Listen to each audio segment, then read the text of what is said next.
سبيل الدموع سبيل مريح تنهدى يا صاحي كي تستريح وبث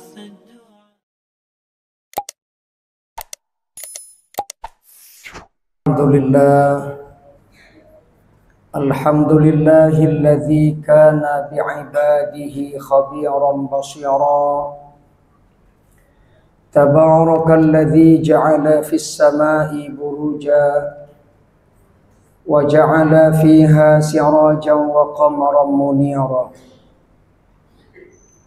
أشهد أن لا إله إلا الله وحده لا شريك له وأشهد أن سيدنا ونبينا محمدا عبده ورسوله الذي بعثه بالحق بشيرا ونذيرا وداعيا إلى الله بإذنه وسراجا منيرا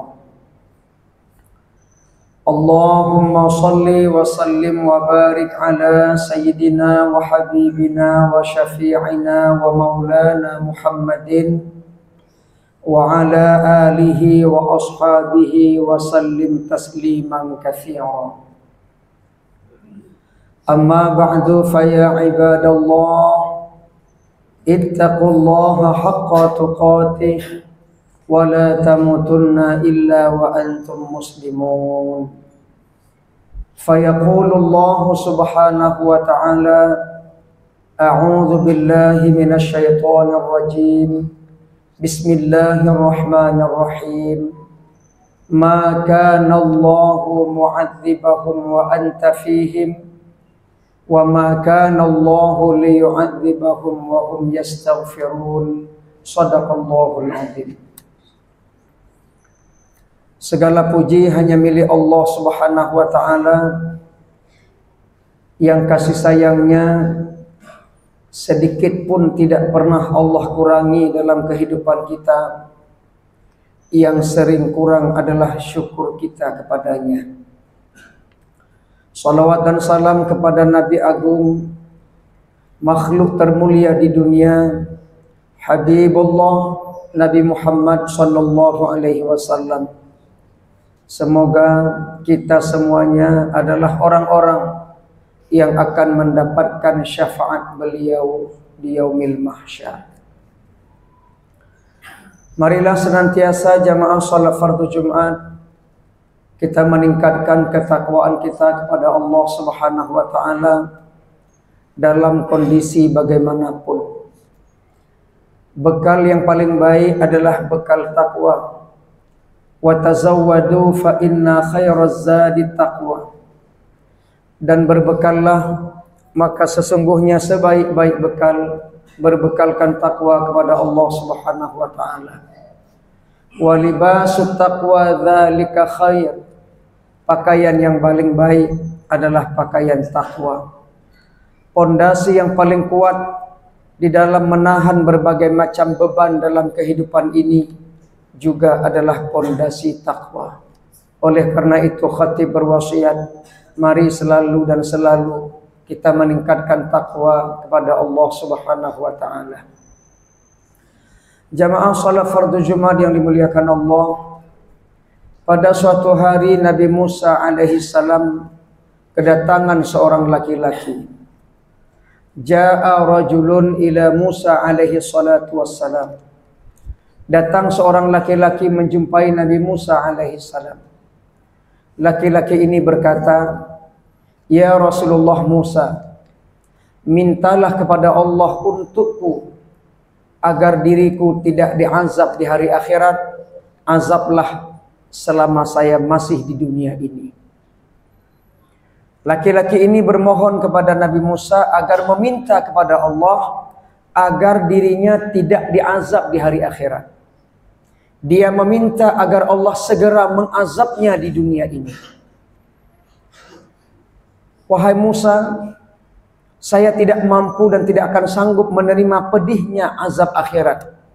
Minta sama Allah agar saya segera diazab di dunia ini. Lalu Nabi Musa masuk ke mihrab. beliau berdialog dengan Allah memenuhi permintaan laki-laki ini. Karena Musa digelar kalimullah, bercakap dengan Allah, lalu Musa berdialog dengan Allah di dalam mihrab. Ya Allah, seorang laki-laki datang kepadaku, dia memohon kepadaku agar meminta kepadamu agar dia tidak diazab di hari akhirat. Dia meminta agar diazab di dunia ini. Lalu Allah menjawab, Musa, katakan kepada laki-laki itu, saya azab dia sekarang ini. Sekarang ini dia sedang saya azab. Musa bertanya lagi, ya Allah, bagaimana cara engkau azab dirinya sekarang ini? Wahai Musa, katakan kepadanya, ketika dia tidak mampu menghadirkan diriku dalam kehidupannya, dia sedang saya azab. 24 jam sehari semalam saya berikan waktu kepadanya, tapi dalam hidupnya dia tidak pernah merasa diriku hadir bersamanya. Dia sedang saya azab. Jamaah Jumat yang berbahagia, nasihat ini bukan hanya berlaku buat laki-laki ini, tetapi berlaku juga buat kita. Barang siapa dalam kehidupan ini kita tidak bisa menghadirkan Allah, merasa Allah tidak hadir dalam kehidupan kita, itu pada dasarnya kita sedang diazab. Kita tidak pernah merasa dikontrol oleh Allah, tidak pernah diamati oleh Allah, merasa tidak pernah dilihat oleh Allah, sehingga 24 jam bebas apapun yang kita lakukan tanpa merasa Allah hadir dalam kehidupan kita. Sehingga kita berani berbuat salah, merasa tidak ada yang lihat, berani berbuat maksiat, berani berbuat korupsi, makan haram, merasa tidak ada yang amati. Kita pada dasarnya sedang diazab. Di dalam kitab Wasiatul Mustafa, Rasulullah mewasiatkan kepada Ali bin Abi Thalib, ya Ali, wahai Ali, idza ghadiballahu ala ahadin, wahai Ali, apabila Allah telah murka kepada seseorang, apabila Allah telah marah kepada seseorang, razaqahu malan haraman, Allah akan memberikan rezeki kepadanya berupa harta berasal daripada yang haram. Khatib ulang sekali lagi, bila Allah telah marah kepada seseorang, Allah permudah orang itu mendapatkan rezeki yang haram. Jadi kita nggak perlu iri hati cemburu kepada orang yang sukses mendapatkan rezeki yang haram, karena dia berada dalam cengkraman murka Allah. Dan juga kita tidak perlu hanya mengkritik orang lain, kita juga harus mengkritik diri kita sendiri. Adakah selama hidup kita menipu orang? Adakah selama hidup kita makan yang haram? Boleh jadi dulu ketika kita belanja tidak menyerahkan uang kepada orang yang jualan, atau orang yang jualan tidak mengambil uang kepada kita, kita merasa sukses, nggak diambil duit, lupa dia. Alhamdulillah. Itu bukan alhamdulillah, itu murka Allah. Jadi setiap orang yang mudah mendapatkan rezeki yang haram, itu dalam murka Allah. Lalu ketika Allah murka, tunggu saatnya pasti turun azab. Karena kita merasa tidak ada yang lihat, tidak ada yang pantau, tidak ada yang amati. Maka ulama mengajarkan kita sebelum tidur, bacalah 3 kalimat. Allahu ma'i, Allahu syahidi, Allahu nazarun ilayya. Allah bersamaku, Allah menyaksikanku, Allah memperhatikanku. Silahkan tidur. Kita di dalam penjagaan Allah subhanahu wa ta'ala. Jadi laki-laki ini, dia sedang diazab karena dalam hidupnya tidak bisa menghadirkan Allah. Yang kedua, wahai Musa, Katakan kepada laki-laki itu, bila dia beribadah tidak bisa menghadirkan aku dalam ibadahnya, dia sedang saya azab. Tidak hanya berlaku buat laki-laki itu, berlaku juga buat kita. Barang siapa ketika menghadap Allah kita solat tidak bisa menghadirkan Allah dalam solat kita, tidak bisa khusyuk dalam solat, itu pada dasarnya kita sedang diazab. Maka kenapa selesai solat kita tidak bahagia? Kenapa selesai ibadah batin tidak tenang, malah susah lagi? Tidak bisa menghadirkan Allah dalam solat kita. Maka kita sedang diazab. Ada solusinya. Di dalam surah Al-Anfal ayat 33 yang baru khatib bacakan di awal khutbah tadi. Maka Allahu liyu'adzibahum wa anta fihim. Allah tidak mengazab mereka selama engkau Muhammad hidup di tengah-tengah mereka. Kalau kita hidupkan secara fisik Rasulullah mustahil. Tetapi makna itu adalah menghidupkan ajaran Nabi di tengah keluarga. Allah jauhkan azab.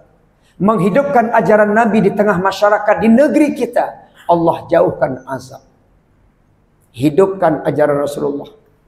Bulan yang kita peringati bulan Maulid bukan hanya sekedar makan, tetapi istiqamahkan diri kita dalam perintah Rasulullah sallallahu alaihi wasallam. Solusi yang kedua, wa ma kana Allahu mu'adzibahum wa hum yastaghfirun. Allah tidak mengazab mereka selama bibir mereka mohon ampun kepada Allah, istighfar kepada Allah, memperbanyak istighfar kepada Allah, memperbanyak taubat kepada Allah. Allah jauhkan kita dari segala azabnya. Hadirkan Allah dalam kehidupan kita akan mendatangkan kebahagiaan dunia dan akhirat. Barakallahu li wa lakum fil Qur'anil azim wa naf'ani wa iyyakum bima fihi minal ayati wa dzikril hakim wa taqabbala minni wa minkum tilawatahu innahu huwas samiul alim.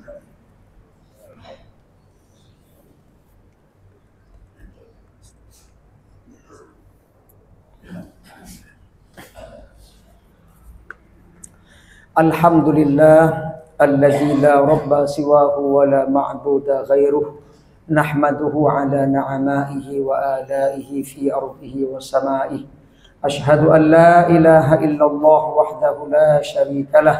Ashhadu anna Muhammadan abduhu wa rasuluh. Allahumma salli wa sallim wa barik ala sayyidina Muhammad wa ala alihi wa sahbihi wa man tabi'ah. Amma ba'du fa ya ibadallah ittaqullaha haqqa tuqatih wa la tamutunna illa wa antum muslimun. Fayaqulu Allah subhanahu wa ta'ala a'udzu billahi minasy syaithanir rajim.